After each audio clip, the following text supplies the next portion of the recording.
مرحبا، بمناسبة اليوم العيد الوطني العراقي وكذلك ولادة الإمام الصادق عليه السلام، حبيت آخذكم وياي وراويكم أجواء البصرة بهذا اليوم. تعالوا وياي خلينا نروح ونشوف. وبعد ما كملت تبديل هسه جاء وقت العطر، يا ولا خلي محتار، هذا الفندي وهذا قريده فنتوس واثنين حلوات. فعلم المحتار راح اخليهن اثنينهن.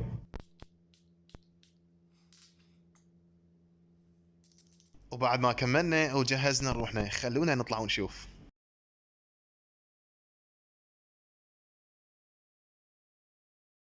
وكان يلقى صديقي ينتظرنا بالباب. هلا هلا بالصديق، كيف الحال؟ سلمت عليه وقلنا له يلا مشينا. عباس اليوم مبين خاطفنا. عباس وين ماخذنا عباس؟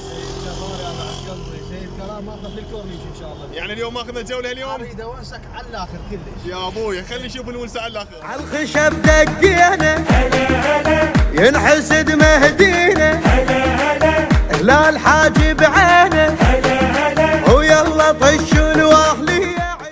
وين البنين المسوي؟ خابصتنا مراد علمدار لقينا ليش مراد علمدار. شوفي بس هذا الشيء بالعراق، شوفي نفس التسريحه ما شاء الله.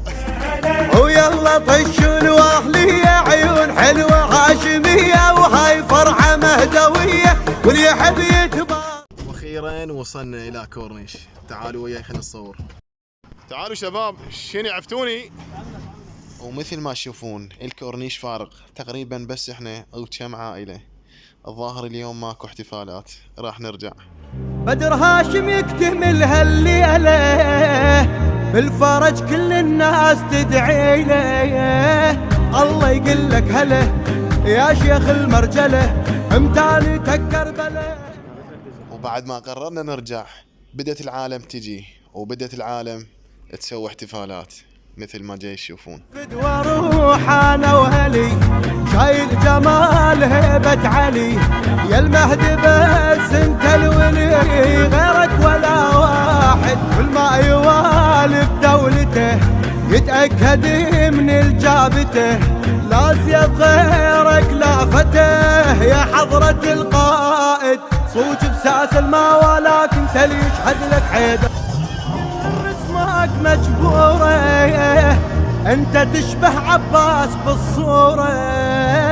باكر يرجع سوى ضوى يطلع ويضوى نفس الجف واللوى واثنين خيام.